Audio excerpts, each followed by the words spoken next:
I need you to understand something before I tell you this. I haven't slept in 4 days. Every time I close my eyes, I hear the theme song, that bouncy, cheerful, sickeningly familiar theme song, and I see the title card. Bright yellow letters over a painted suburban street. The Delmont Family, brought to you by everyone. My name is Aaron Delmont, and until last Tuesday I had never heard of that show. It started when we moved in. The neighborhood was called Fenwick Pines, one of those places that looks like someone built it from a stock photo.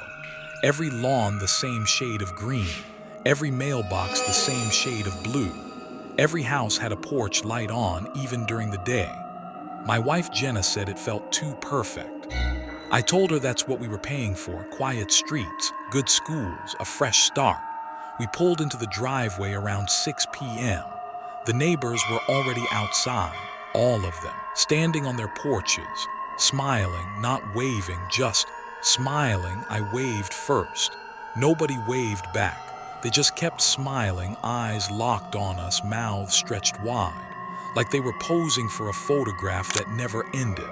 We went inside, started unpacking, and that's when I noticed the TV. It was already on. We hadn't plugged anything in yet. The cable wasn't connected, but the television, a flat screen mounted in the living room wall like it was built into the house, was playing something. A cartoon.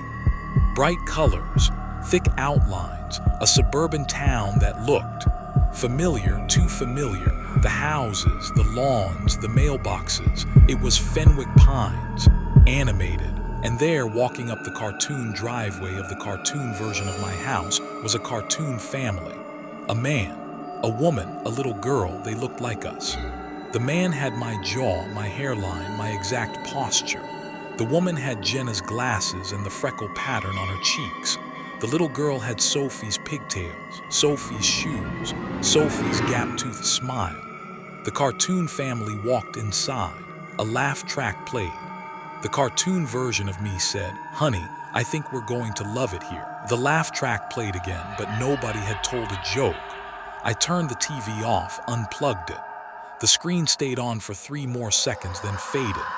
But right before it went dark, the cartoon version of me turned and looked directly at the screen, directly at me, and smiled. That night I walked to the neighbor's house. A man named Gerald answered. He was friendly, overly friendly. He shook my hand for too long and kept saying, "We're so glad you're here. We've been watching." I asked him what he meant. He laughed and said, "The show, of course. Everyone watches the show. It's what brings us together." I asked him what show. He pointed past me through his open door. His living room TV was on, playing the same cartoon. My cartoon family sitting in the cartoon version of my living room eating cartoon dinner. Season 12, Episode 1, Gerald said, "The Delmonts move in. It's a great premiere." I walked home fast. I checked every window. The houses across the street, every single one had the glow of a television behind the curtains, all tuned to the same show, the same colors flickering in sync. I told Jenna. She looked at me like I was losing it, but then she looked at the TV. It was back on. The cartoon was now showing our bedroom. The cartoon version of Jenna was standing at the cartoon window looking outside.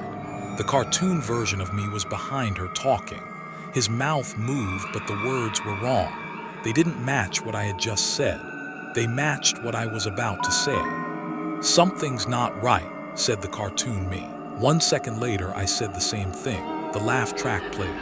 Sophie walked in, real Sophie. She was holding a crayon drawing. She'd drawn our house, the cartoon version. She said, "Daddy, I drew the show." I asked her what show. "The one in my head," she said. I didn't sleep that night. At 3 a.m., I went to the window. Every porch light was on. Every TV was glowing. And now, standing in their front yards were the neighbors, all of them facing my house, smiling, not moving, just watching like an audience. The next morning, I drove to the edge of the neighborhood. There's a road that connects Fenwick Pines to the main highway. I had driven it the day we moved in, but when I reached the end of the street, it just looped back. Every turn led me back to my house. Every road curved inward like a spiral. I tried GPS. It showed me a straight line to the highway. But every time I followed it, I ended up in my own driveway. I looked at the TV when I got inside. The cartoon version of me was sitting in the car, in the driveway, looking defeated. The cartoon camera pulled out, showing the whole neighborhood from above. Every house, every yard, every smiling neighbor standing perfectly still. A title card appeared. Season 12, Episode 2, He Tries to Leave. The laugh track played for 30 straight seconds. That evening, I tried the internet. No connection. The phone had no signal, but the television worked perfectly. It was always on. The cartoon was always playing, and it was always one step ahead of me. I watched myself in the cartoon try to call for help. I watched Cartoon Me bang on Cartoon Gerald's door. I watched Cartoon Me scream at the sky. Then the real me did all those things, in the same order, in the same way. I wasn't watching the show. The show was writing me. On the third night, the cartoon changed. The colors got darker. The outlines got thicker. The smiles on the cartoon neighbors got wider until their faces were more smile than face. The sky in the cartoon turned a dead, bruised purple. The laugh track slowed down until it sounded like moaning, and a new character appeared. It was tall, thin. It didn't have a face, just a smooth, pale oval with two dark dots where eyes should be. It stood at the edge of the cartoon street, watching the cartoon version of my house. Then I heard something outside. I looked out the window. It was standing at the end of my real street. Same shape, same height, same smooth, pale face with two dark dots. It didn't move. It just stood there perfectly still, like a drawing pasted onto reality. The TV flickered. A new title card. Season finale. The cartoon house began to collapse inward. The walls folded. The floor cracked. The cartoon family stood in the center of the living room, holding hands, smiling, as everything folded around them like a pop-up book closing. Then the screen went black. Every light in the neighborhood went out at the same time. I grabbed Sophie. I grabbed Jenna. I ran for the car. The engine started. The headlights hit the street. Every neighbor was standing in the road, shoulder to shoulder, smiling, eyes wide, not blinking. I drove through them. They didn't move. They didn't scatter. They just weren't solid.